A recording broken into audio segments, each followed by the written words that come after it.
What is going on, everyone? This is Eric coming at you from just outside of Hartford, Connecticut.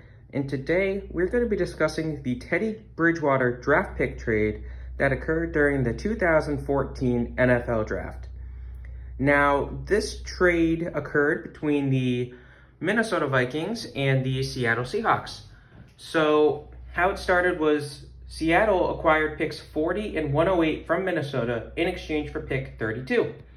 Now, if you're not familiar with the NFL draft rules, obviously the first 32 picks, because there are 32 teams, are going to be in the first round. And a first round pick has an optional fifth-year option. So teams have a right to, essentially get a fifth year for the player without them going to free agency or without a contract extension. So that does matter. And it's in part why Minnesota made this deal, because if they had a franchise hit with Teddy Bridgewater, they would get him for a fifth year. So obviously the 32nd pick, they would select quarterback Teddy Bridgewater out of Louisville. And Bridgewater would become a starter early on during his rookie year. Now, as a rookie, he was decent. He wasn't great, but he was decent. And the problem was the team had no offensive line around him to protect him.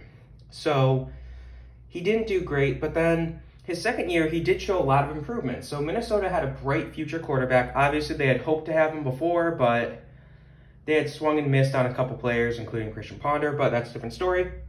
So what ends up happening is just before 2016, he would tear his ACL, obviously ending his season. So he didn't play in 2016. And then he takes a vicious, dirty hit during the 2017 preseason that causes him to miss the first half of the 2017 season. And he would return, but he was a backup when he returned. At this point, the team was in playoff contention, and they didn't want to risk it. So he ends up walking as a free agent after that year, and he made one Pro Bowl while in Minnesota. So, yeah, not the greatest pick for Minnesota, but how did Seattle do? So with the 40th selection, the Seahawks would actually end up trading this pick along with the 146th pick to Detroit, in exchange for the 45th, 111th, and 227th. So with those new picks, the Seahawks would select, with the 45th pick, wide receiver Paul Richardson. So Richardson had a quiet rookie year that ended with a torn ACL. He would only play one game during his second year, and at that point he looked like a bust. 2016, again, very quiet year.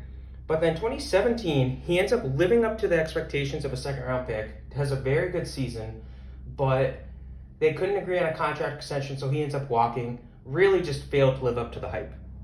With the 111th pick, they would actually end up trading that pick to the Cincinnati Bengals in exchange for the 123rd pick and the 199th pick. So with the 123rd pick, the Seahawks would select wide receiver Kevin Norwood. So Kevin Norwood spent 1 year on the team before being traded. He didn't do much in Seattle. Now, Norwood gets traded to the Carolina Panthers in exchange for the 226th pick in the 2017 draft. Now, this actually occurred before the season had started, so it was just a 7th round pick, but it ended up being 226. And with the 226th pick, the Seahawks would select wide receiver David Moore. And David Moore was he's been a good wide receiver 3 and 4 in rotating roles since his rookie year. So he's still decent. He's never going to be an all-star or starter or anything like that, but he's a good pickup for them. And then the 227th pick, again acquired from Detroit, was fullback Cairo Small. And Cairo Small, he gets waived before seeing any time in the NFL for the Seahawks. Then we have now in the original trade, we also have the 108 pick. And that pick would be used to select defensive end Cassius Marsh. So Cassius Marsh was a depth piece for 3 seasons in Seattle before he gets traded. And he gets traded to the New England Patriots in exchange for 2 picks in the 2018 draft, and they would be the 168th and the 250th.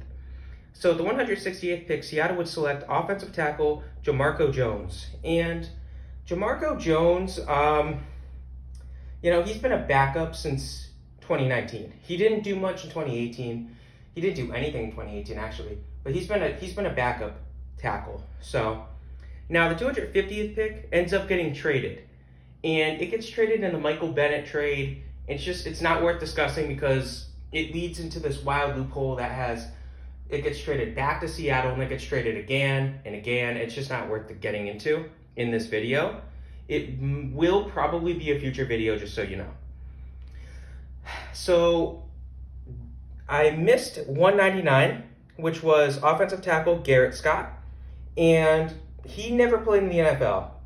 So what ended up happening is during a physical, they discovered that he had a rare heart condition that effectively forced him to retire from the NFL. Unfortunately for them. And him, obviously. But fortunately, they detected it. So that covers Seattle and Minnesota. How about Detroit? So with the 40th pick, they would select the linebacker Kyle Van Noy. And Kyle Van Noy was a backup for 2.5 years before being traded to New England. We're not going to discuss that trade.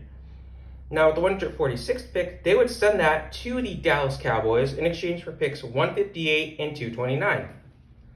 So with the 158th pick, the Detroit Lions would select defensive end Karan Reed, who he was okay over 2 years before being waived. And with the 229th pick, they would select kicker Nate Freese, who struggled and was cut after only 3 games. Now, Cincinnati ended up with the 111th pick in the 2014 draft. With that pick, they would select center Russell Bodine, and he would start all games over 4 years, 64 out of 64 games, before leaving the team via free agency. He wasn't a Pro Bowler or anything, but he was still a pretty good player. Dallas, with the 146th pick, they would select wide receiver Devin Street. And Devin Street never really materialized in Dallas. He was 2 years in Dallas as a wide receiver 5 before just being cut. He was outperformed in preseason. Carolina, with Kevin Norwood, wide receiver, he didn't play much and ends up getting waived. In other words, they kind of threw away a pick for him, but it was worth a shot.